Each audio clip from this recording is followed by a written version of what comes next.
Jacked Up Review Show. It's a Jacked Up Review Show. Jacked Up Review Show. It's a Jacked Up Review Show.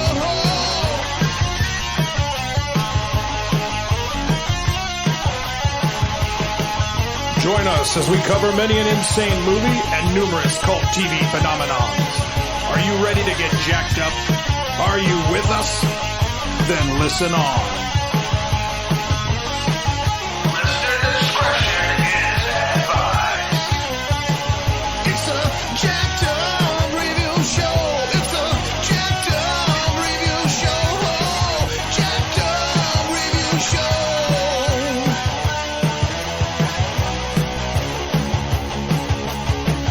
It's a Jacked Up Review Show. It's a Jacked Up Review Show. Jacked Up Review Show.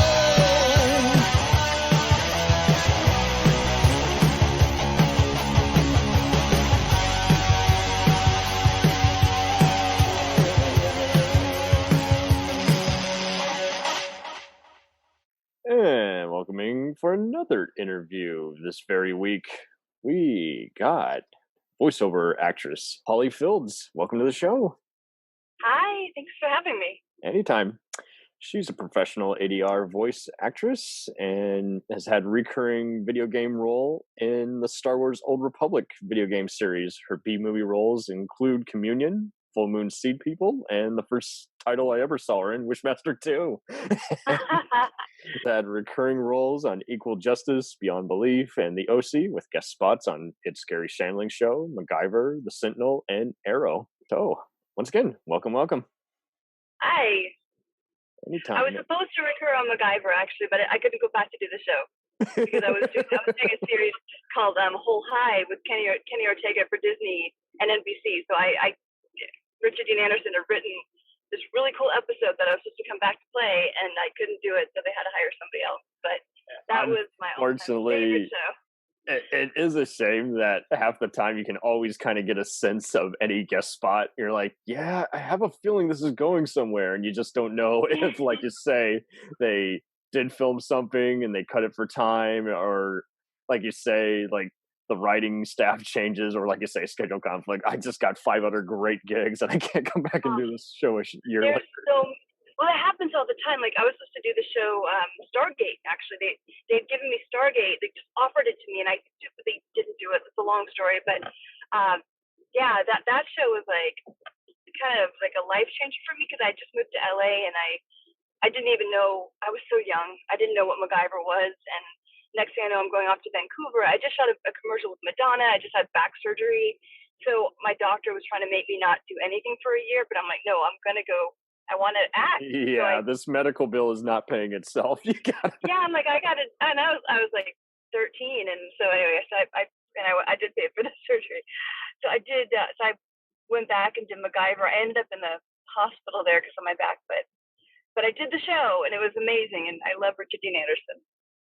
No, absolutely. Great guy. He's had his share of hospital visits. He does a lot of skiing apparently. Yes, he actually empathized with my back because he had surgery as well. So he was really good to me about that. So good guy. That's cool though. That I did notice that a lot. Is like anyone who's like on a show is like, then the next show that they do is like, they, you know, who did we have on previously? Let's invite him back. Yeah, they do. Yeah, they, and I didn't know that. Like when they offered me the show Stargate, I'm like, oh, you don't have to hire me. And they're like, you know, later on they explained to me like I'm, and I guess a lot of people don't show up that way. So I didn't understand why they were trying to hire me, but I thought I needed to audition and earn it, you know? Yeah. So, but that show was a fun one to play. I was 13 playing a hooker, which is so funny because I was so naive and so innocent, but they like that. They like making the innocent looking girl kind of, you know, the hooker. So the audience wonders, like, how did she become that way? And it was so wild on MacGyver how they'd have such gritty material and yet they'd shy away from it because it was still a light show. And so it's like just yeah, and it was the 90s. You know? They would always make sure, okay, any show like that's going to be on after 9 o'clock. It's a little too soon. And now it is like backtracking a bit. What overall was the main factor growing up that conjured your entertainment interests? Well, okay, it's a long story. Okay, so I didn't know back as a kid that my great uncle was Howard Hawks. I knew that my great uncle was like this big director, but I was a little kid. I was 6 years old when my mom first kind of told me about him. And he had directed like Gentlemen Prefer Blondes, His Girl Friday, To Have or Have Not, Scarface, Rio Bravo. And his daughter, my second cousin, was married to Ned Tannen over at Paramount. But that's not how I got. I mean, they never helped me. That's not how I got in. But Molly Ringwald and I went to Sacramento. We were in school in Sacramento together. She's a lot older than I am, but we were in the same school. So my parents and her parents became friends. So my brother and sister that are a lot older, they would do theater with Molly. And so when I turned, I think 5 or 6, I wanted to audition too. And so they let me audition for Good Looking Glass. I was too young though, so they let me be the understudy for Molly. And then Molly's dad heard me sing one day, and he's a jazz musician, like brilliant. He can play. He's blind and he can play anything. And he said, "Let me help you guys get her into singing because she can sing." And then we moved to Texas, and he helped me get an agent. And they wanted me to do Annie with Molly in LA, but my parents wouldn't let me. My dad didn't want me to act. My mom didn't really either, but they just they knew I loved it. So I moved to Texas, started doing commercials like all the time, and I kept saying, I need to get to LA. I was a little kid. Like, it was weird, I guess, now that I'm an adult looking back. I had to get to LA. I went to LA when I was like 13, and my parents gave me a month to act. And if they said, if you do well, you can stay. If you don't do well, you got to come back to Texas. So I did well. I got really lucky, met with John Hughes. Ironically, my cousin was married to Ned Tannen, who was producing with John Hughes. And he produced 16 Candles, so it all comes full circle. Right. So meanwhile, like, that's so weird. Like, he made Molly Ringwald famous, but I didn't know any of this till like pretty much recently. So yeah, I ended up getting lucky, and I got a lot of shows. I got the big picture thanks to John Hughes calling Christopher Guest and having him bring me in. And then I met with Christopher Walken for a movie called Communion, right. And I got that. It was like bam, bam, bam. I just started working like all the time. But I was a very driven kid. I wasn't like the most talented or the prettiest or anything like that. I was just so driven. Oh, I think that was cool though, because I mean, you were basically just focusing on you and just your talents, and instead of what you're hearing about in the town back then, you're just like, hey, just. Yeah, I was like Mr. Magoo. Like, no one. I was told, don't go to LA. You're never gonna work. And I just put blinders on, and I had actually worked with Madonna on a commercial for Pepsi, and she told me to always just be blind and deaf and just look straight ahead, don't listen to anybody, and I did. So I just didn't want to believe that I wouldn't do well. You got to believe in yourself. It's hard in this world, but especially LA. But it's part of acting. Yeah, like I believe I'm this character, so therefore I believe. Yeah, I'm the shit. I was never. Yeah, I mean, I just believed I could do it, and I had worked a lot in Texas. I had done like over 200 commercials by the time I was 18. So I went to LA, I kind of knew how it all worked, and I've been doing it since I was 6 years old. So I wasn't that afraid. I was a ballsy kid, and absolutely excited to work. And basically, you didn't. Just like you had the fearlessness, you also could handle any kind of rejection. You're just like, okay, it's not personal. Yeah, back then I could. It's so funny because I've changed. So now I have, I had no fear back then, and now I'm a lot different than I was as a kid. I wish I had that same strength that I had as a child, where nothing could get to me. But now, we have the online stuff where you can read your comments about you on social media, and it's hard to just brush it off. But because I'm very empathetic, and I let things get to me, and I always feel for everybody. I never want anyone to feel bad. So when I look online and see people say stuff, I'm like, oh my God, and it hurts so much. But you just have to let it roll off. It's hard, but I think even with the mental health podcasts that are coming out, everyone's learning is like, okay, no fair complaining and begging for empathy if you've been the one who's been, doing awful things to people for the last 5 years. Yeah. People are having to grow up now and realize, and I think even for a while, everyone seemed to just think mental health, oh, so you're just someone who we lock up in a nut house. It's like, no, it can be any kind of breakdown, or, that's what midlife crisis is kind of coming. Yeah. And I'm glad that people are realizing that now, because I think they had like this whole other thought of what it was years ago. I know I did. I didn't know about depression back then, and I have friends that deal with depression, and I've dealt with it, and it's Everyone nothing has that to some degree. everyone has. Yeah, especially with COVID and the war and all that. It's a hard world, and I think having empathy is strength, and having empathy for others is so important, so Totally. important. Like everyone should just just be kinder to each other. I think the world could be the best place if we just worked on ourselves and had more empathy. 1,000%. And I think everyone, especially social media, has had to learn is like, okay, don't feed the trolls. They I know. literally will become invisible after a while, because half of them are Yeah. just like looking for clickbait or trying to get a bad reaction out of someone famous or semi, starting up. And other times it is just literally automated by some crappy hacker program. So you just got to be like, yeah, if you feed it, it literally will just keep conjuring up. If you don't say anything, it'll disappear just like that. And the thing is that I always think about it this way: if people are happy, they don't say mean comments. They don't. Happy people don't have to go out and make other people unhappy. They want to make other people happy. It's happy people want people to be happy. Miserable people want people to be miserable. So, and I've been really lucky. Like, people that follow me on Instagram. So, I've had weird things happen too, but people have been pretty kind overall. It's so true. I think everyone's learning how social media was never cracked up to be. I mean, you're gonna have to, real followers versus fake followers, gigs versus promotions, and it's so true what you just said there. Yeah. So, how was it like just getting a Young Artist Award nomination 3 times in a row, though? That was awesome. It was Youth and Film Awards. That was pretty fun. Back in the day, I was homeschooled once I moved to LA. I went to school for a little while, and then I was homeschooled. So a lot of us didn't get to go to like the high school dance or parties. So like those awards were kind of part like that was our version of like high school awards, I guess. Even though it was bigger than that, but that was exciting. Totally. Was exciting. And getting to hang out with your peers.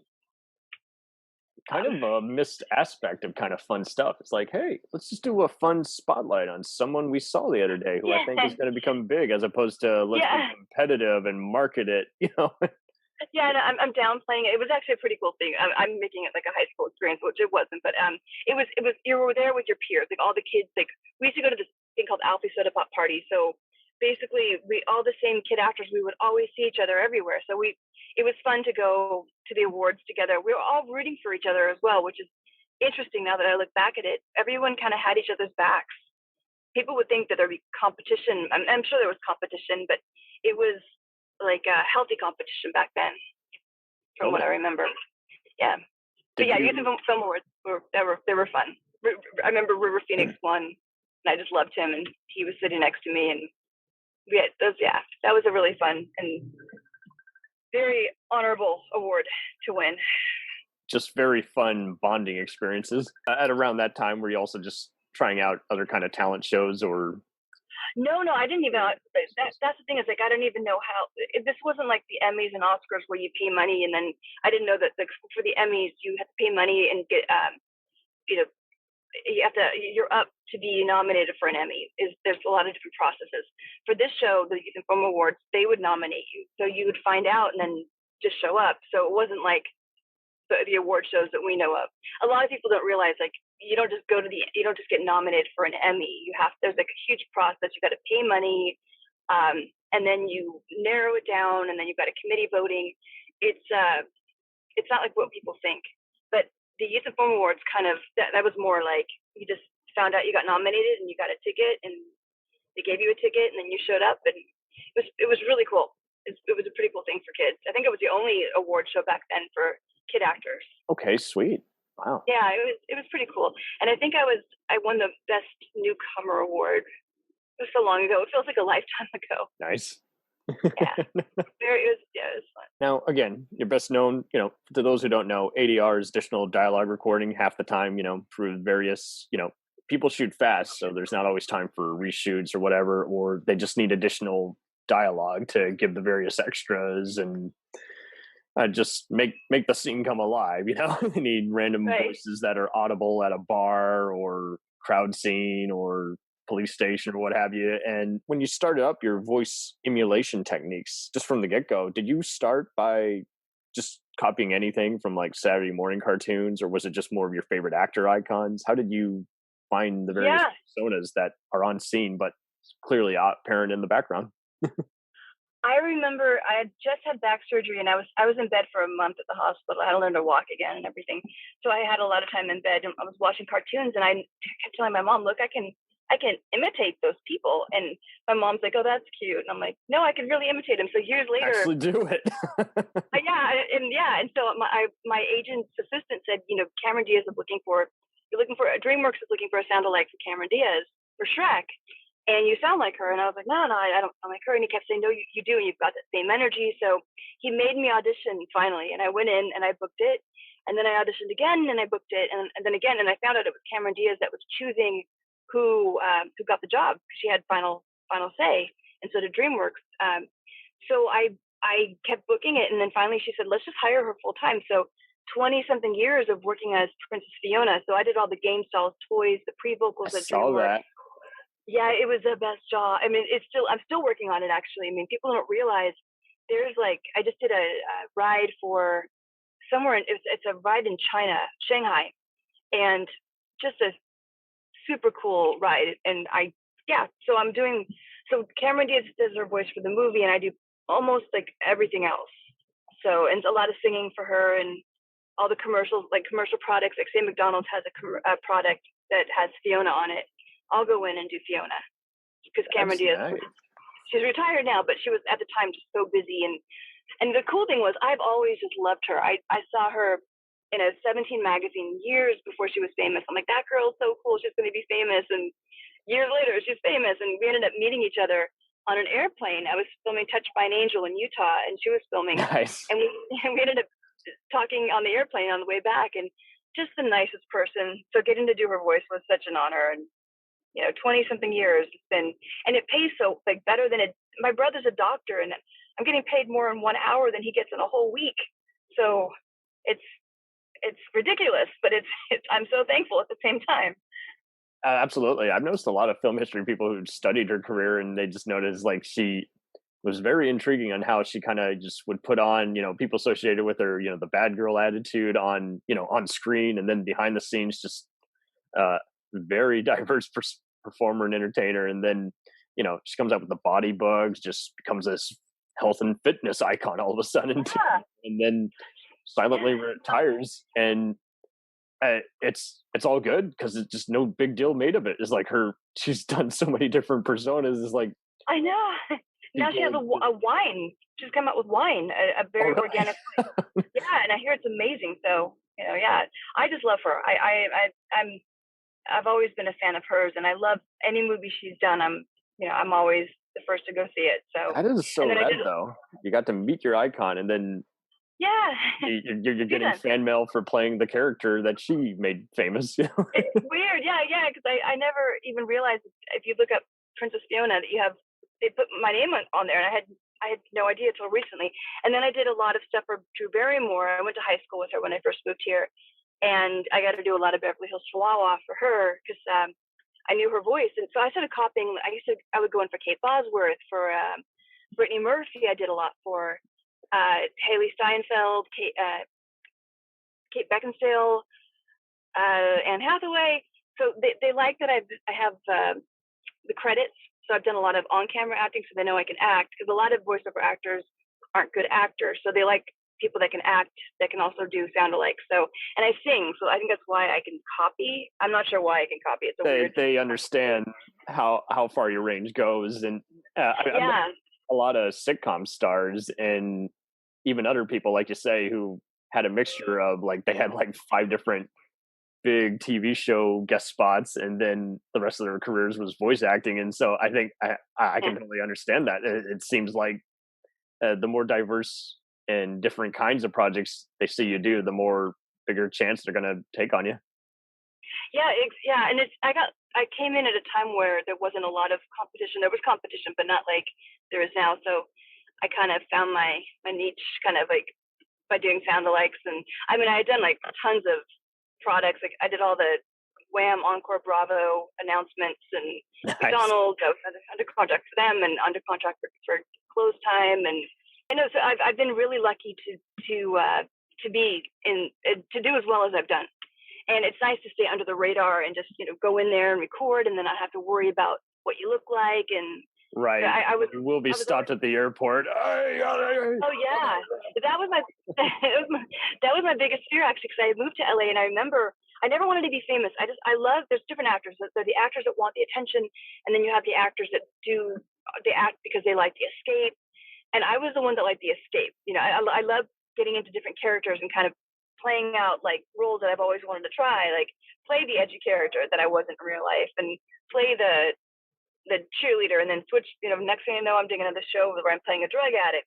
It was fun to play all these diverse characters without any like repercussions. It was just fun to kind of take on these different people and personas. But yeah, so I got lucky just getting to do that.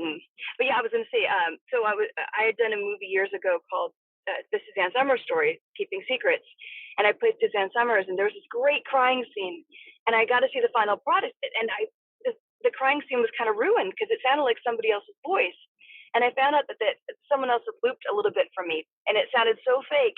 So that was why I really loved doing the voiceovers, because you got the final say.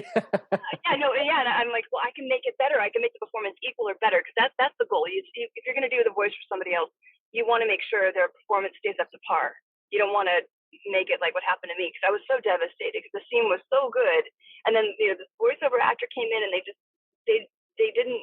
Yeah, it was very frustrating. But so I've been I've heard many stories about people who were like giving good performances, and then for whatever reason, they have just a bunch of different recurring, ADR people on the side, and they would do it especially with people who were from another country making their American debut, and then next thing you know, everyone's saying, "Oh, but they're not that great an actor." I'm like, well, because it wasn't their voice. Yeah, right. Yeah. If you have a bad sound-alike artist, they can ruin the performance. So that's why I'm like such a stickler. Like I won't like I'll be making the producers do more takes if I'm not happy, because I just want to make everybody happy.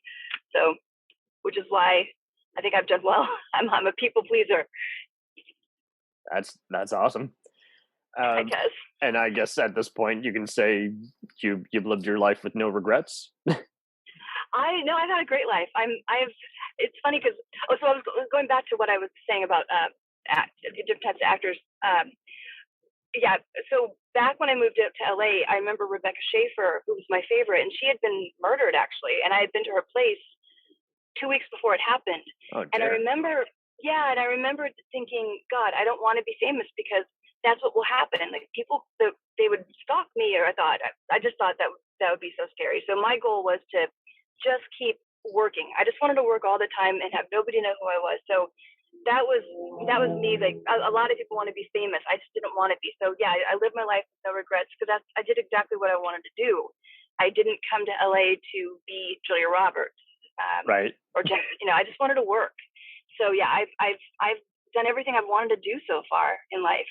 So in many really ways, it worked in your favor. Yeah. You never got comfortable, because you just know it's like, okay, something's going to happen. House might burn down, roles might slow down this month. You don't know. So you just don't know. Yeah. But I was always working. I retired, years ago from on camera, but I was still working when I retired.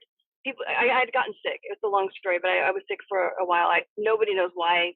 I just was sick, just exhausted one day, and that lasted for a few years. And I'm healthy now, but maybe I was just burned out. We're not sure, but yeah. So I was on the OC. Pressure, There's a lot of. That's the thing is, and there's a lot of pressure in this business, and it's not good to start out as a kid with that much pressure. I think having to. Here I was, a little kid going from audition to audition, and I'm a people pleaser, wanting to make all these producers happy, and I would memorize everything, go in and give it my all. And you gotta, that can only go on for so long until you become exhausted.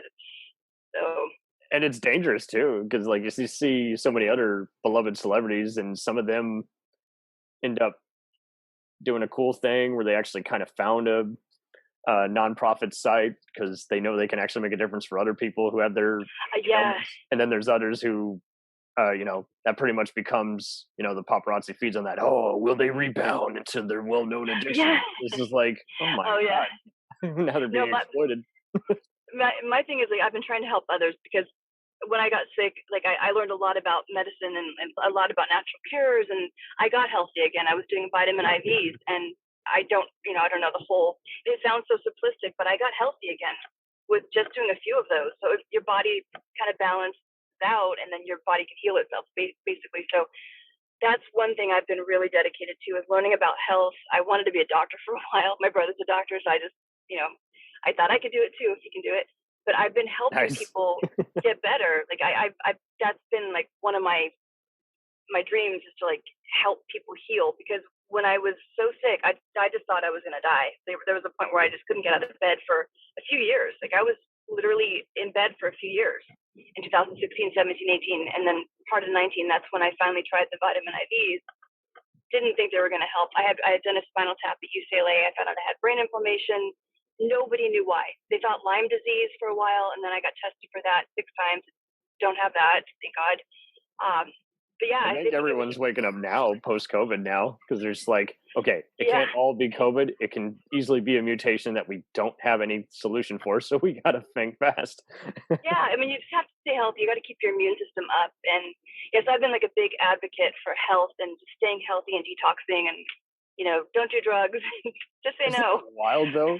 It's like there's so many different, everyone seems to think that there's just one solution for everything. And it's like, no, everyone's got different, metabolism, right? immunity. Yeah, you're right. Yeah, and what works for one may not work for the other. Like I did the vitamin C IV, and they would mix other vitamins in, but maybe that wouldn't work for somebody else that has the same symptoms. But yeah, I learned a lot. Like there's different formulas. If I, for instance, am not going to exercise, but I also know, okay, so then the only card left to play is eat better. And yeah, I've all been about not doing, soda pop and all this other crap. Right. Giving up certain chocolates is like, you've enjoyed it the first 20 times. What is going to be any different on the 30th sensation of eating this, awful chocolate product? I love chocolate. I know. If anything, I'm now going to eat dark chocolate, because at least that is so much better for you. Yeah, I mean, it's so important to eat clean and stay healthy and keep your, really love your body and be. You can have your fun days too. I mean, you shouldn't have to be totally strict, because life's short. But it's so important to eat clean, especially nowadays with if you're gonna go eat tacos, eat at a better taco place as opposed to one which is kind of sunflower oils and other crap. That's right. Yeah, or go make your own. Go to farmers market and go to a local like farmers market and make your own tacos. And I've been learning how to cook lately, so that's my big exciting venture right now. Isn't it amazing how now there's even just other products, and no, I'm not endorsed by them, but I just love how it's like I've had many pals use Blue Apron. I've been using Green Chef, and I was like, it's like, and then you can even customize what they're customizing for you. It's just like, yeah, no, I don't like that ingredient, but I'll use the rest of this and combine it with what I'm already using. Right, isn't it? I just love all these food services lately. It's been so fun. I've been doing HelloFresh, and that's when I got interested in cooking. So now I will have to I'm not check the best them out. cook or anything. Yeah, HelloFresh is really good. Yeah, and I'm not endorsed by them at all. So yeah, I love them. Call them out one day. Hey, you want a good spokesperson? I will do your commercial. I will do it for free. Just give me maybe a product every once in a while, and I'll do it for free. Right, better than Total Gem or a dog commercial. I would do the dog commercial. I love dogs, so I'll do anything. Okay, well, that's even better. Be the talking dog, Yeah, I'll do it. A pet yeah, I'm not picky. Speaking of the commercials, going back to that, what do you think is your favorite commercial? Is it the Madonna one, or is it?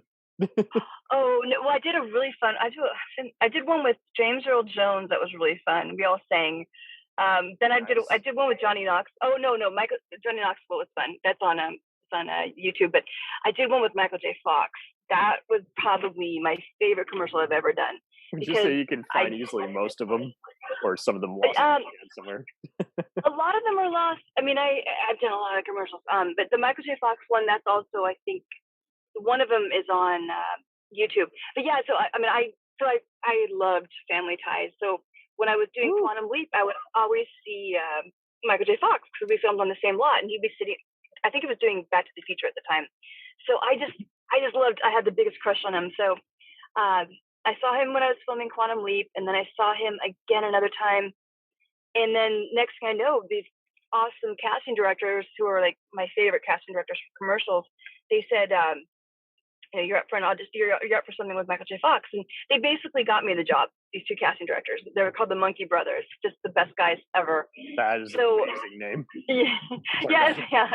So the next thing I know, I'm doing this commercial with Michael J. Fox, and my dream came true. He was the nicest guy. We worked together for 3 days, and I was just sitting. It was just the two of us sitting there talking one time. He was massaging my back because I had back surgery, and he said, he saw the scar, and he said, how did that change you for the better? And I had never thought about that before, because I always thought it was like a bad thing that I went through.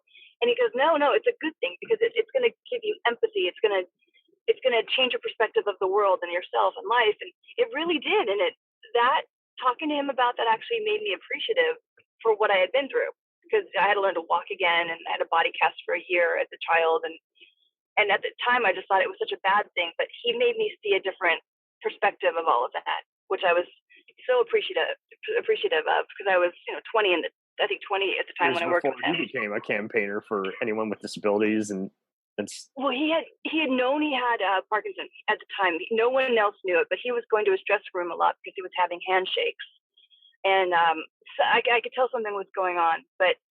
It just the fact that he was so curious about what I had been through and how it changed me. So I think he knew he was about to go on that road. But he was nicer than you could even imagine. Just so, and cuter. He glowed. I knew when he walked in the room, because you could just see him he was coming towards me. I didn't have my glasses on, but you just knew it was him. Right? It was weird. Because he glowed. I mean, he really glowed. It was really weird. His aura just, great guy. That's incredible. And yeah, like you say, I mean, I've even seen it with just fictional programs. I think everyone just learns what kind of, over the top humor they were having. And, obviously we're always going to be trolled by people saying, oh, the industry is too politically correct. But, nowadays I don't even see anyone even bothering. There's what?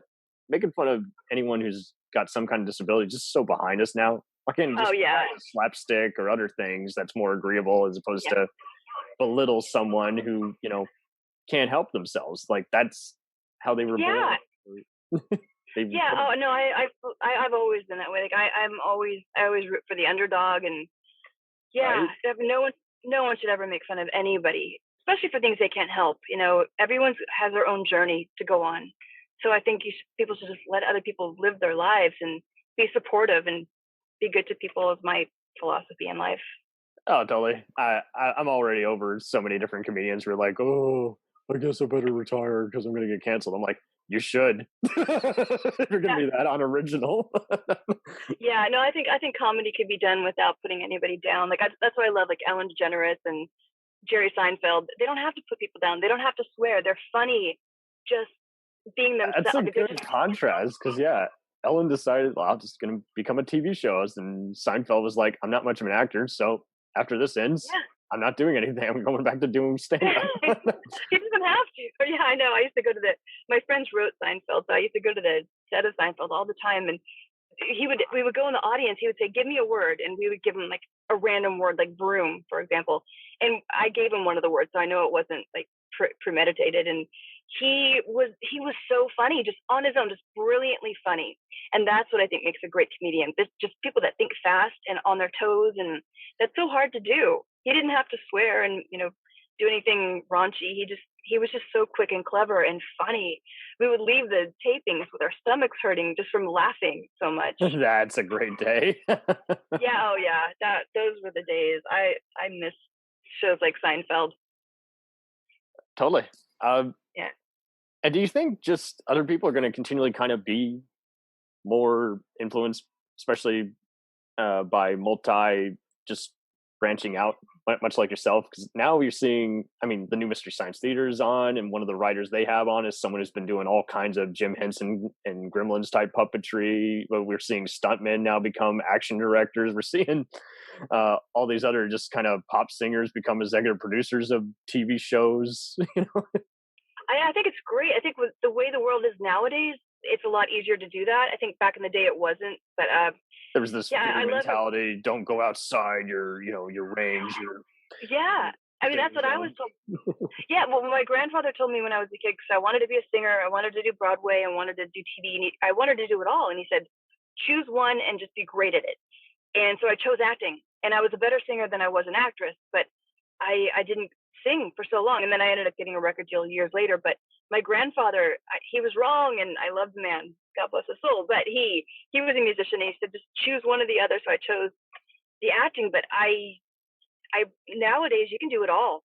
I'm so glad you said that, though, because like you kind of need both but that's the right kind of opposing opinion and helping you shape your talent.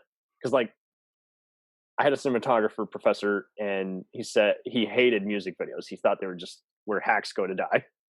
And probably my best work to date is probably working on some music videos. But I love music videos. Well, and that's fine. But I needed that because like I needed to see, because he was a very constructive kind. He'd worked with Franco Nero in Italy and all these kinds of guys. He's a very wonderful Greek, professor. And you see all these other guys who would work for a few things and just seem to just kind of abuse their position and belittle other people. And it's like, well, you kind of haven't earned your keep, regardless of whatever you're in. So that's cool that you had someone who, is like, you can respect him because he has been various places. And so he's just going off of what he knows. Right. Or you take the plunge and say, I got to make this executive decision right here, right now. Yeah. I mean, I wish at the time, because I really did take his word for it. I wish I hadn't. I did get to do Broadway. I did a lot of theater, but I wish I had done the acting and the singing equally. I really, 100%, 90% focused on 100% for a long time on the acting. But meanwhile, I missed out on having a record deal. My voice coach was Seth Riggs, and Fergie was singing with him, and he wanted both Stacey Ferguson and I. So he was trying to get us both to get a record deal, and I'm like, no, I've got to act. She's like, okay, I'll sing, and she became Fergie. But I don't know who knows? But I ended up getting a record deal years later because I had done the Gary Shandling show, and the producer of it had this in Japan. He said, "Do you want to get a record deal?" Because we sang on the show. This one episode was everything was sung. It was hilarious. So I said, I don't want to be the center of attention, though. I don't want to be the lead singer. How about I do a group? So I put some other girls together, and we did harmony. We were like a bad version of the Spice Girls, and it was so much fun. So we got to go over to Tokyo and tour and be on MTV there. I saw they had a Tokyo touring tour, but I wasn't familiar with it. But that's great. Oh, it was so fun. And then we did the show Sabrina the Teenage Witch with I think it was the Backstreet Boys, or I always confuse them. But yeah, that was Boys, one of the two. I always confuse. I know, right? So do I. But it was really fun. Yeah, I've had such a fun life. I don't have any regrets. I mean, I've done a lot. I've done what I want. I came and did what I wanted to do, and now I'm trying to figure out like what's the next thing I want to do in life. And with COVID kind of going away, which is great, I'm going to figure that out soon because I love singing. I still sing actually. I do a lot of stuff for Disney and DreamWorks, but I don't think a lot of people know about that. And I do a lot of commercials, like jingle singing. That's great. Well, we're both Dallas, Texas youngins, and I know, just a shout out, I know there's always a bunch of actor studios who every once in a while are looking for someone to like do like a seminar. So I've done that. I used to teach kids acting, but I would do it for free because I didn't want to charge. But yeah, my friend Melissa Scoff, she was the one that cast me on Quantum Leap, and Jag. She was teaching acting classes, so I got to come in as her guest coach, and I got to teach acting all the time. It was so fulfilling because being a kid actor myself back in the day, I knew how to talk to the kid actors. So I actually took this one little girl who was amazing, and I got her an agent, and now she was starring on the show Just Roll With It. and young Sheldon, and she's working all the time, and she's so talented. That's and that's the moment you remember, as opposed to, oh, I forgot Yeah. a line one day and the director said something funny. It's like, no, this is way more in the moment. I made a friend. I Yeah, made just getting to someone see. resonate. I love seeing people's lives change for the better. Like her older sister, I got her a series for it's called The Dream Team. It was a show by the producers of Modern Family, and she was a soccer player, but she also could act. And so I got her the audition, and she booked the job. I kind of taught her how to. She was a little bit overacting because she had done theater, so I taught her how to walk in a room and audition, and she learned so fast, and she did such a great job, and she got the show. It didn't sell, unfortunately, but getting to see that, like the spark in their eyes, and getting to see their lives change for the better, that feels so good. Oh, These totally. little kids like doing well, and that'll change their lives forever, and it gives them confidence, and it makes me happy to see. Yeah, and I think everyone's just branching out now, much like there's a lot of groups and even websites that are dedicated to find cult and lost films. I think, like you say, a lot of people are even looking back on canceled TV shows, just saying it was too brilliant for TV, or hey, Yeah. at least I got all the experience, and then I went on to do all these 5 other mega hits because I had that experience. And Yeah, there's a lot of, like, I did a show, like Cheers was canceled, and then the fans brought it back. I did a series called Whole High years ago that was so good. It was, the producer was, and the director was Kenny Ortega. He did, The Descendants for Disney. and he's another guy, yeah, he's a stuntman for most of his career, and now he's a giant director of Disney shows. Yeah, he was a choreographer. Yeah, he just and probably the best director I've ever worked with, because the way he thinks everything in a choreographed 3D dimensional way.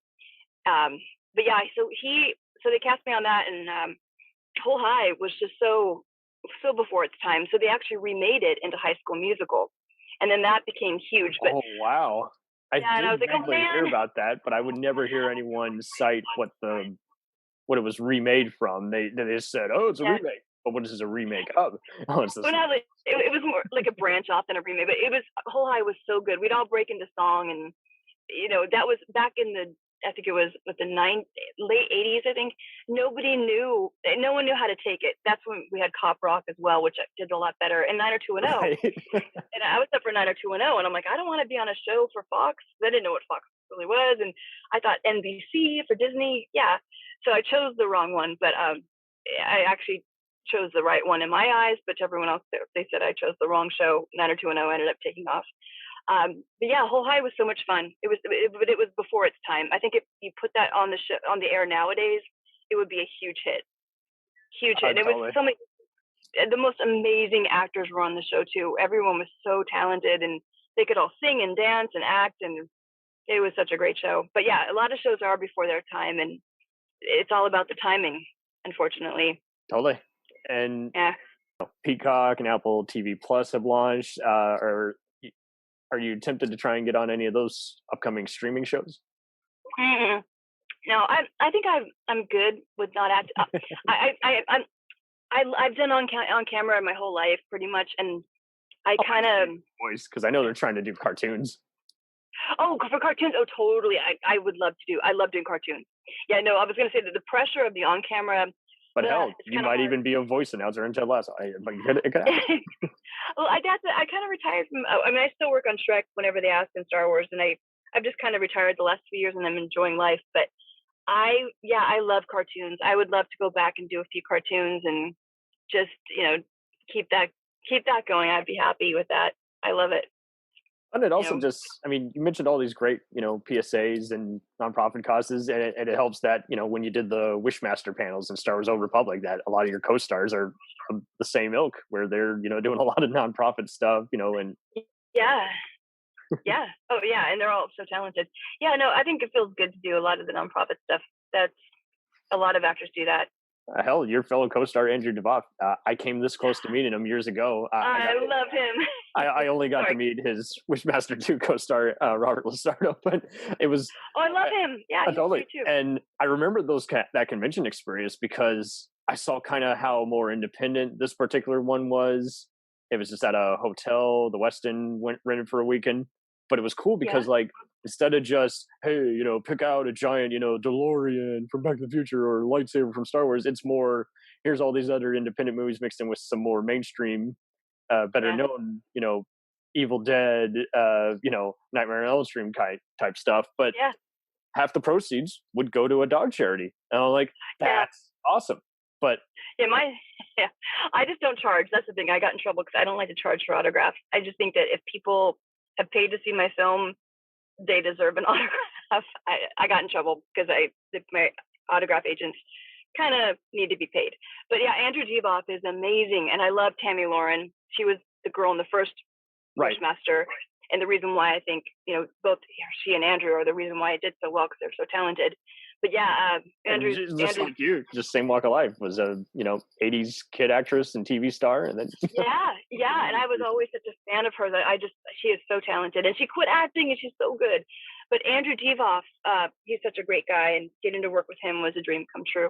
So hopefully we get a new Wishmaster 5. That's one thing I would go back to do on camera for, was because we've been talking about Wishmaster 5, and I would definitely be up for that. I can tell you right now, there is an audience for it. It's just there is. Everyone's been asking for it. I'm like, yeah, Andrew knows that. He said he'll only go back if it's like amazing. Well, I was supposed to do Wishmaster 3 and 4, and I was asked to do it, but my agent had actually passed on it without telling me. And I know. I found that out I think 2 years later, and I totally would have done them. I loved my character, and I loved working for those people that I would have in a heartbeat. But yeah, I didn't even know he passed on it, and that, I guess the money wasn't right for him. I would have done it for free. I just love my character, and I know Andrew to this day is still angry, and I can say this because it's been multiple years, because he gave him a great script for part 3. Yes, he did. He did. Of the Millennium, and then next thing you know, they're like, well, we won't buy it, but we'll kind of steal it.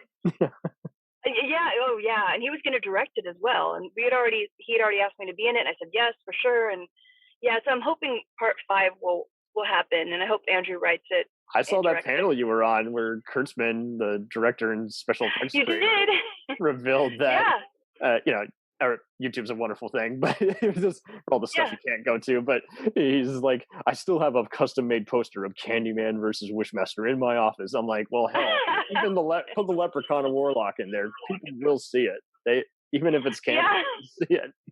I know, that's the thing, is like, people like that. Not everybody wants to go see an Oscar award-winning movie every time. It's fun to have like a fun movie just to go see and enjoy. A wrestling match equivalent of a movie, yeah. Yeah. That's the thing, is like, there's that sometimes you just need some fun movies to go see, and something kind of, something to just relax and watch and laugh at, or scream at, or whatever movie you're seeing, comedy, horror, whatever, sci-fi. I'm a big sci-fi fan as well, and I love horror films as well. So I was very excited to get Wishmaster too. Totally. And I was actually up for part 1. So. Oh, excellent! I was up for the sister, and I gotten all the way to the audition, and I was about to go in, and my agent called and said, "Don't go in. They've already cast it." I was devastated. So when part 2 came along, I was like, I'm going to get this, because what happened before, I was so mad, and I got it. So it actually ended up being a good thing that I didn't get the first one. So for anyone, I always realize sometimes, bad luck can turn out to be good luck in disguise, and you just won't realize it till years later. And because the sister is such a small part in the first one. You got to be star in part 2 at least. Yeah, I got a good deal out of it, so it's all okay. Totally. Well, and I'm mentioning all these other cartoons. I'd still love to see on something like Archer or even Star Trek Lower Decks. There's so many. I would love that. Yeah, I mean, oh man, in a heartbeat. Well, they were talking about they were talking about one for me that I was supposed to do for Disney, or DreamWorks. Well, no, sorry, Disney. And I don't think I could talk about it, but hopefully that'll happen for a cartoon. So we'll see. Isn't it wild though how half the time, like, you'll see all this stuff that was created and it's like decades later, and it was like based off of a sizzle reel that everyone took a while to buy or do something with. Or I mean, you see Issa Rae, and it's like, how did she get her start? She was doing funny stuff on YouTube, and someone at HBO was watching and gave her show. So it's like, oh wow, it's just so wild. I mean, Mr. In Between, that was a cult movie from 2005, and it just took years later that they said, oh, Breaking Bad's a thing. Why don't we do our own kind of dark comedy for FX? And so it's just so wild how, like you say, I mean, this thing that you're doing now, it could easily take off. It's a shame that it might take 3 to 7 years. You don't know. Yeah, it's all about the timing. Yeah, I just kind of, being that I've been there for so many years, I've seen stuff almost take off and then not take off, and then other things take off that you didn't think would. You just kind of have to roll with it and not let it get to you. Right. I learned, yeah. I mean, there's like I had this spin-off for Alf years ago, and then it didn't happen. But then I did Married with Children. I was up for the daughter, and they either were going to go slutty-ish or cheerleader-ish, and I was like a lot younger. It's a younger choice, but cheerleader-ish choice. And I didn't get it, obviously. It was this girl, Tina Casperry, got it. Then they recast it with Christina Applegate. But they gave me the spin-off with Jennifer Aniston, which was a show called Sunday Funnies, which was so good. But then Brandon Tartikoff left NBC, so they dropped our show. And we were sold for $13, and it was so clever. The dirty part, is when the new blood comes in, the new executive, then they're like, I want nothing to do with it. I want its new identity. I want to leave my mark. Yes. And it's a shame, because it's like, well, people aren't ready to let go of these new products. These are your best. Oh, and they let us go, though. I mean, we were sold for 13. It was me, Christina Applegate. Sorry, no, me. Jennifer Aniston, and it was Kirsten Dunst as well, and Christina Cavanaugh. Yeah. Yeah, it was really great cast. Like we were like an amazing cast, and it was all kind of like it started out on the Sunday paper, and then it came to life. And it was like we'd all play different characters each time, so it was kind of like Saturday Night Live.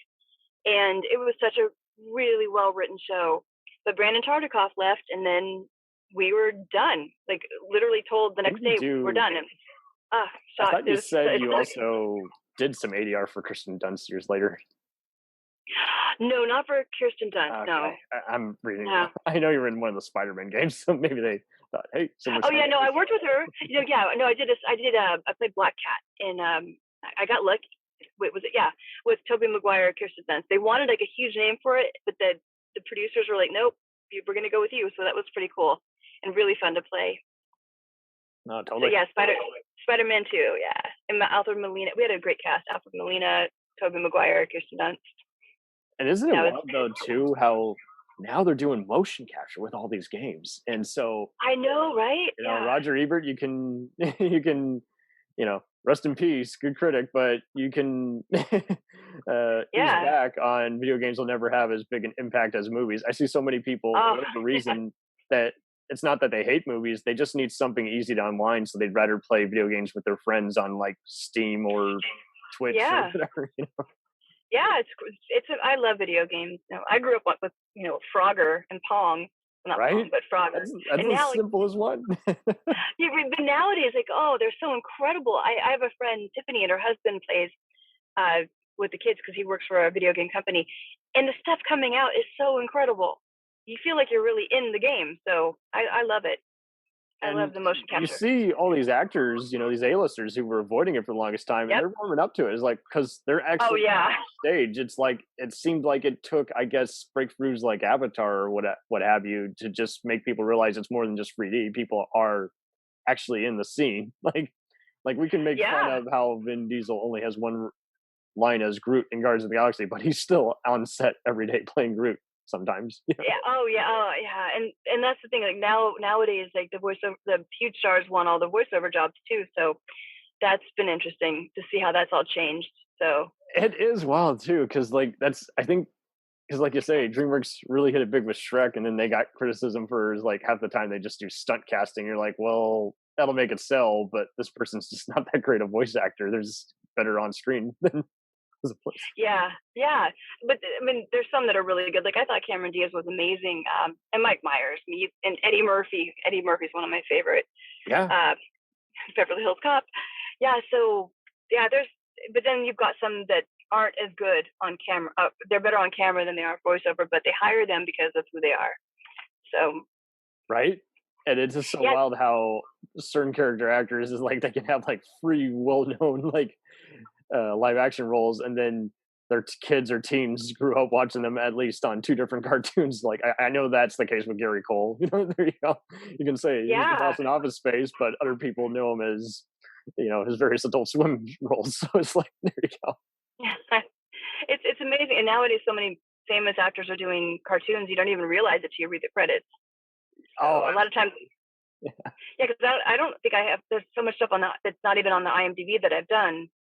I don't know how to put that. I don't even care about putting it up really, but yeah, yeah. It's like there's stuff that I've done that like a lot of like cartoon stuff that, and like I never even got credit for Beverly Hills Chihuahua, but I worked on that for a few weeks. But sometimes they just want to pay you, and then they don't want people to know that you've done like a lot of the lines for Drew Barrymore, for example, or Kate Bosworth. I did a lot of her voice for While We Were Here. But they want people don't want to go to the movie to hear you. They want to go see Kate Bosworth, as I would. So they just kind of keep it on the lowdown. Oh, but I'm okay with that. I hope you get to meet some of these other icons you helped make sound better again years later. How awesome would it be? You show up at Comic-Con, you get to meet Haley. I've done that. I did that. I was working. I ran into Melora Hardin in the bathroom one day, and I was like, I just did your voice for what was it? Hannah Montana game, and she didn't. It was so funny. She's like, I didn't even know they did the Hannah Montana game. Yeah, she's like, do my voice. So that was pretty fun getting to see the people I've worked for, done their voice for. Yeah, it's a fun job. I'm definitely thankful for what I've done, and I've had a good time. Well, that is great, and again, I hope anyone listening to this does get some inspiration. It's like, just coast through. Just yeah, just if you want to do, I mean, voiceover is so hard to get into now, but it doesn't mean that you won't work. I mean, some people get in, and I have a lot of friends that were told they'll never, like me, I was told I would never work if I went to LA, and if you listen to that, you're not going to have fun. You're not going to be big. Yeah, I mean, and that's not why I can't. I just wanted to work, but I still went, and if people believe it, then they're not going to do a good job, or they're not going to work. But I think it's so important that if you really want to do something, go for it, and don't let anyone tell you can't do it, because you just never know. Yeah. So just one final question before I let you go. Sure. For again, you've had some wonderful advice here for those who are in it or trying to get into it. What is just one other thing that you just recommend everyone do while they pace themselves, while spending a whole day, submitting voice auditions, however they do it, or going to auditions. What's just another thing to just kind of keep your mind positive? I always find just have fun. Like, have fun at the audition. Don't, the job isn't the everything. Just having a good time and loving what you do is the most important thing. So when you have an audition, go in and make that the fun part. If you're going into audition for them in person, which they don't do much anymore of, but just have fun and do your best. Always be prepared. That's the most important thing. And, people always think it's luck. A lot of times it's because that person was prepared. And just enjoy every second of it, and make it your own. If you see something in the breakdowns where they want this type of character, that's one thing Brittany Murphy actually taught me. She said, change it. Be so good that they're going to change it to make it where they want you, instead of, I've done that. Like, they wanted one type of character, and then I went in and they totally changed it to be like the character I went in and showed them. So a lot of times they have it in their mind one way, with one character that they want, and then you come in and you do such a good job that they'll be like, oh no, let's change the character. Let's rewrite it for this person. So don't let that 5 other roles that, Yeah. Or they'll remember you later on. Like, if you just go in and do a good job, have a good time, and be a professional, and, be kind and good and everything, they'll remember you. They write down the names of the people they like. So don't let that dissuade you if you didn't get the job, because maybe it went to the daughter of the producer or the wife, or you never know, the friend's friend. But just as long as you're going in and having a fun time doing it, that's what's important to me. And they pick up on that. When you're having fun, they like to watch people having fun. So have a good time, and Well, very badass of you. So glad to have you. And don't care. And don't do it for the money either. And don't ever think about the money or the fame. Just go in and do it for the fun, and everything else will come along with it. If you're right. If you're a bunch of us can name job interviews we didn't even try for and we got, but we didn't want because we really wanted this job. Yeah, and it's also another thing that they can pick up on when you want it too much. So that's why when you're having fun, you won't have that desperation. It's always good to just have a good time and leave and forget about it and just go on with your day and keep having fun. Very stellar. Very stellar. Again, thank you for a moment of your time. And thank you. How is it in Texas right now? Is it warm or? Oh yeah, it keeps going back and forth between the 40s to the 90s. Here too, it's strange weather. Now I miss living in Texas. My sister lives in Plano, and my nephew. But I'll get back out there one of these days, hopefully. I hope they stay safe out there. Me too. Well, have a wonderful rest of your week. Absolutely. And great meeting you, and likewise. Hopefully talk with you soon. 1000%. We'll return after these messages. Hey, feeling down? Feeling low? Not enough podcasts about movies in your life? Why not try They must be destroyed on sight. the new Podcast Cure-All, sure to get you right with the world and on a path to better living. We have exploitation, we have Italian horror, we have zombies, we have slashers, we have crime films, we have spaghetti westerns, we even have sci-fi and sex comedies. So take a dose of They must be destroyed on sight. as needed, and let the hosts, Lee Russell, Daniel Harper, Paul Romali, and the odd guest host cure what ails you. Warning, may cause atrophy, African consumption, black fever, bone shave, chin cough, colic, cramp colic, dropsy of the brain, elephantitis, grocer's itch, jaundice, mania, miasma, mortification, palsy, Pott's disease, rheumatism, scurvy, St. Anthony's fire, summer complaint, and worm fit in some people. Consult a physician before listening.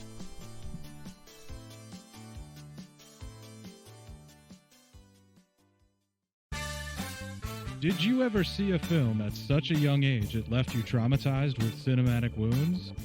Necrophilia. It's a dead issue, man. Don't push it. Cinema Psyops is a weekly podcast documenting an ongoing experiment on the mind of an unwilling test subject. No one should have to watch this movie. Oh, no one should have to watch this? No one should have to watch this movie. Surprisingly, it's not a topic that a lot of people really want to tackle. I'm shocked, prudes. I know, really. Right? It's the next sexual frontier that no one wants to explore. I am, in the most sincerest of senses, disappointed in it. It takes a powerful goddess like Connie, jam her arm down the monster's throat and kill it. Oh, I'm still tripping out over that. Even as a kid, I was like, I gotta find a girl like that. Every week, I get a new look of disappointment that I never thought I could get out of it. Unimaginable. At 12 years old, you should not be watching this movie. Obviously. At 13, you should not be. 14, you shouldn't be. I'm not entirely sure even 17-year-olds should be watching this. Just because you're offended by something doesn't mean that you have the right to demand that it doesn't exist. Watching this film again, I had all of this like little nerd glee with everything that kept little popping history doll popping up absolutely. at you. So I totally loved this film. Hey, I know why you couldn't see that. It's because your brain's warped from watching this shit at 12 years old. Yeah, this is a rough movie. I told you ahead of time when we were getting ready to do it that it was How going to be a did you rough watch one. this shit at 12? Because physical wounds heal, cinematic ones don't. Listen to Cinema Psyops. Hey everybody, I'm Corey. And I'm Zach, and we're the hosts of Podcasting After Dark, a cast dedicated to late-night horror and sci-fi of the 80s and 90s, often found on HBO and Cinemax. You know, the movies your parents didn't want you watching as a kid. You can find us every other week on Apple Podcasts, Spotify, Podbean, and Stitcher. This is what you want. This is what you get. Greetings, friends. My name is Dean Legero, and I'm the host of the 3324 podcast. I invite you to join me and my lifelong friend Eric Kuber to come with us as we discuss the music and movies that shaped our life. Each week, we'll pick an album or film that we really connect to, and not only give you some great info and trivia, but also discuss, debate, and celebrate what it means to us and the journey it took us on. We also look forward to hearing from you and giving us some of your picks for us to check out and discuss. I think it'll be a really fun experience, so come along with us for the ride. You can find us on your favorite podcast provider and at 3324.buzzsprout.com. Thanks for your time, and welcome to the 3324 family. It's time, let's check our queue, baby. Pair it with a couple brews, baby. We love good movies. We love the bad ones too. So we watch them all and pass their lessons on to you. Oh yeah.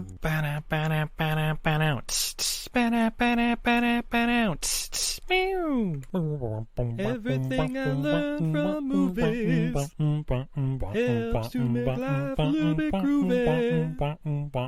With a one-last plot holes of gratuitous movies. It's time to get busy with your friend Steve and Izzy. At eilfm.podbean.com.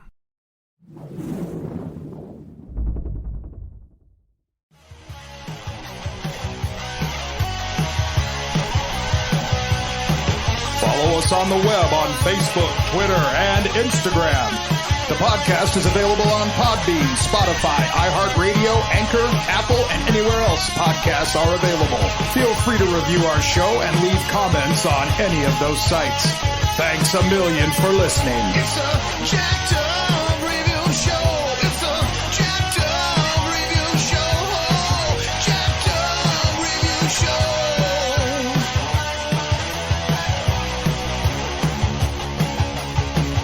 It's a jacked